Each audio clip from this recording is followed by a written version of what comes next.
when we talk about when you should hire somebody, I want to think about this skydiving. I want to think about us taking a leap of faith sometimes. The fear that we have is beneficial to us because it can protect us. Sometimes the fear that we have isn't even real. Most hosts never achieve the results they hoped for.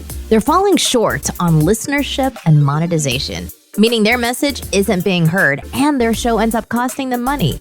This podcast was created to help you grow your listenership and make money while you're at it. Get ready to take notes. Here's your host, Adam Adams. Hey, podcaster, you know that every podcast host and business owner eventually needs to hire. And today we're going to be talking about when is the right time for you to hire somebody in your business or in your podcast to be able to offload the shit so that you can focus on the things that make you the most money and put the biggest smile on your face. To get there, I want to talk about a quick story about me when I went skydiving. This is the podcast on podcast. I'm your host, Adam Adams. And on my 40th birthday, I went up in an airplane with my best friend, Mitch. And I had been excited about skydiving for almost 10 years straight. Actually, I remember when I was 20 and I thought to myself, there was a 60-year-old woman that I met when I was 20 and she went skydiving for the first time and she just spoke so highly of it. She loved it. And she was just a spunky, awesome, energetic woman. And I was impressed with her and I was impressed with her experience. And I said, well, if this 60-year-old lady, and when you're 20, a 60-year-old seems pretty old. When you're my age, a 60-year-old seems pretty young. But back then I was like, damn, this 60-year-old did that. And so I certainly can, because she's a woman and she's supposed to be scared. This is where I was coming from back then. I'm a man and I'm supposed to be ruthless and aggressive and I can face anything at all. So back when I was 20, I started thinking about it. And then as I got a little bit older, I had my kids when I was about 30 and I was like, I really wish I could go skydiving, but now it doesn't feel like the right time.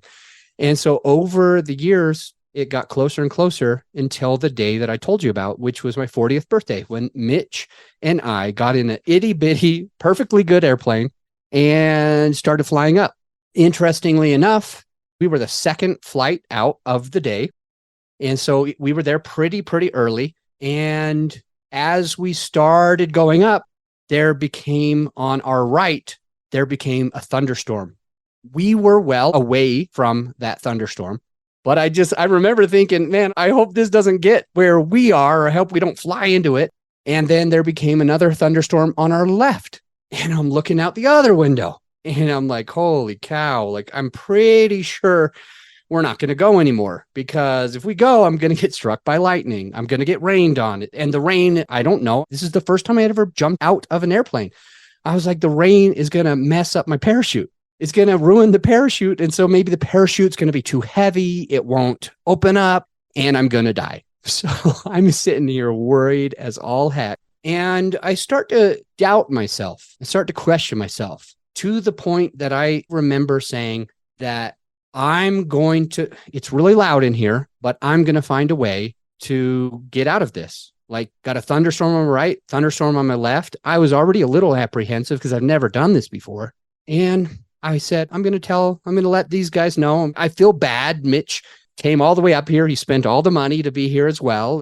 And I'm like, what am I going to do? I'm going to have to quit. I'm going to have to cancel. And I'm hoping that they cancel instead because I don't want to be the weak person. I don't want to be the scared person. I don't want to be the one who cancels everything, but I start crossing my fingers that they say, weather permitting, we're unable to do this now. And as I'm trying to get the courage to say something or for them to say something, the guy opens the window and it got a lot louder, or he opens the whole door. Actually, it got a lot louder. And I'm like, okay, I still have time. And the guy just tapped me on the shoulder and he says, put your feet out.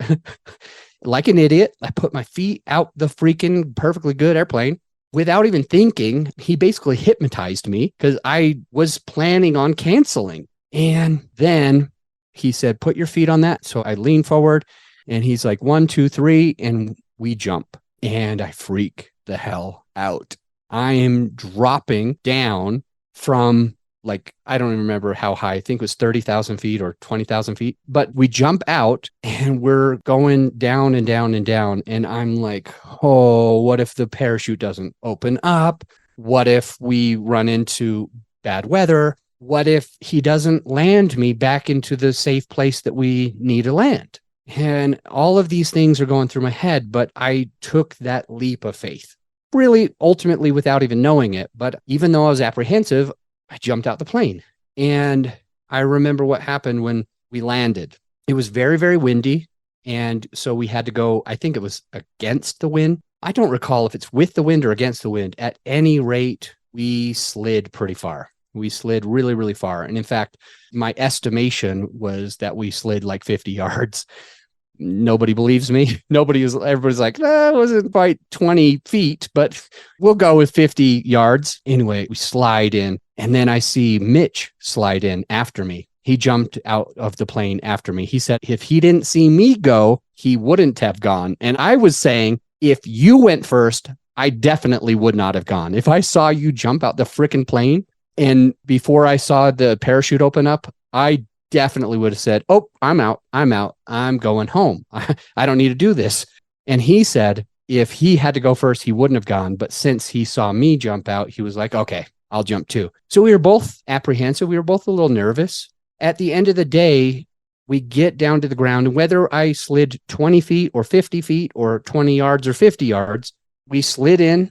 I was fine. Mitch did hurt his leg. I was fine. And the guy says to me while on the GoPro camera, he says, how was that? I said, it was awesome. He goes, would you do it again? I said, heck yeah, I will. And I wanted to do it again. The adrenaline, the way that I felt was so incredible. The peacefulness of after the chute finally opened up, you just are floating.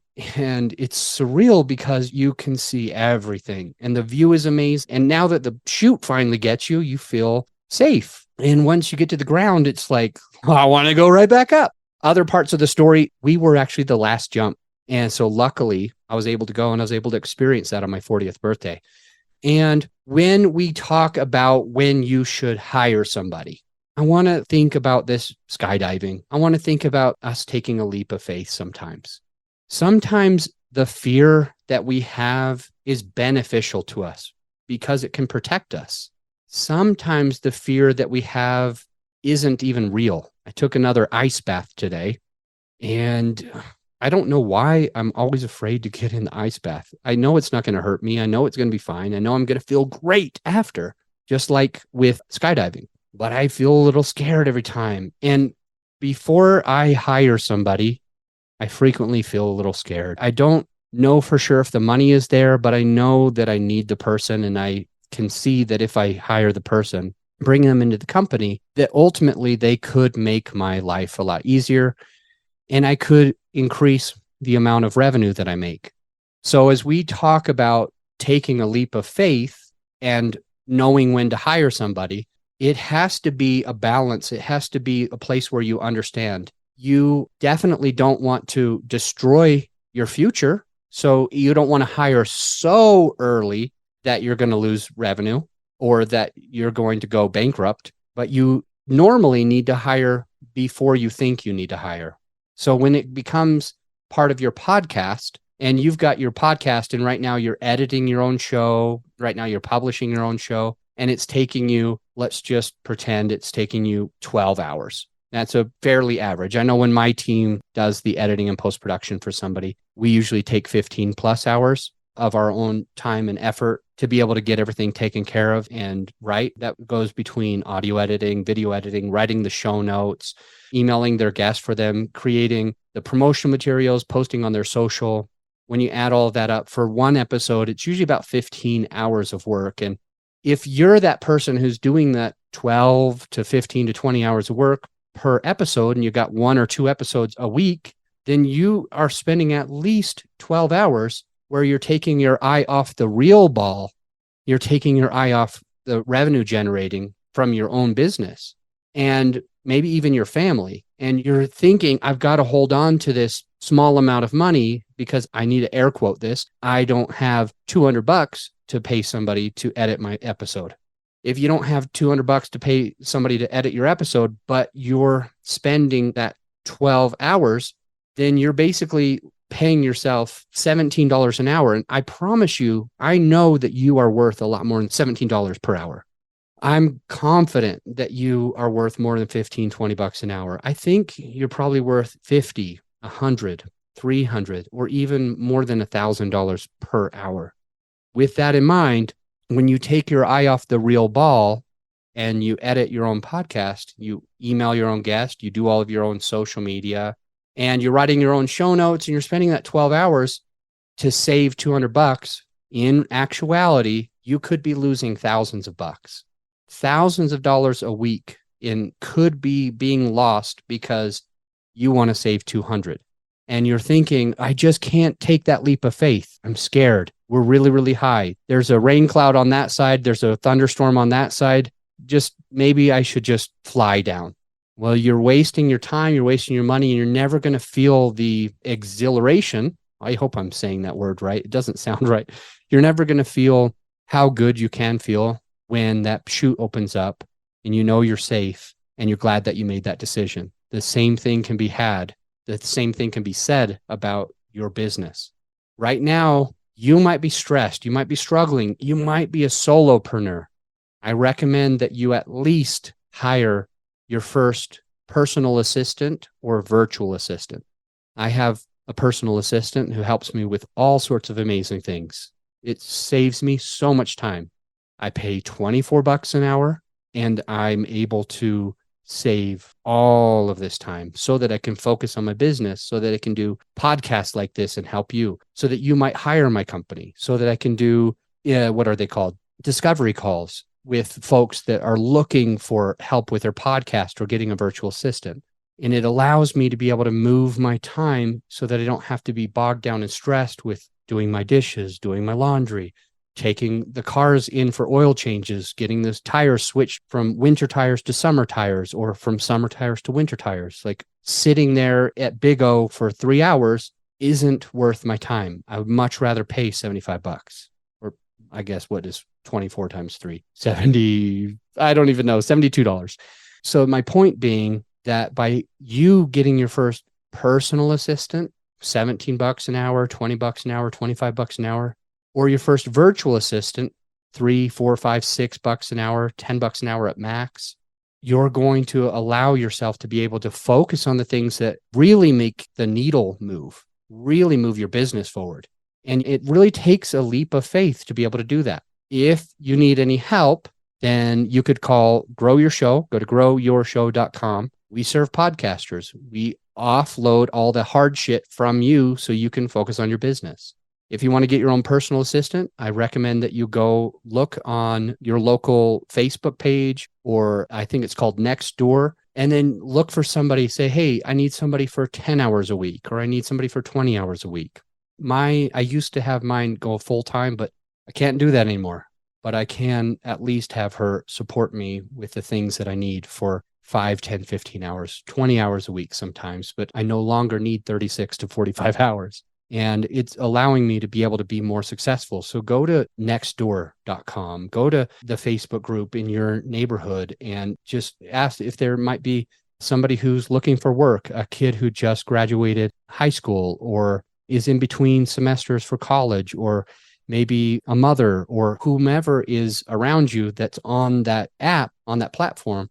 Maybe you could offload for $17 an hour, or 20 or $25 an hour, the stuff that allows you to be able to stay where you are, that they can go get your mail, that they can go pick up your kids, that they can go do the dishes, do the laundry, so that you can stay in your lane and have everything clean and organized and be on the right path.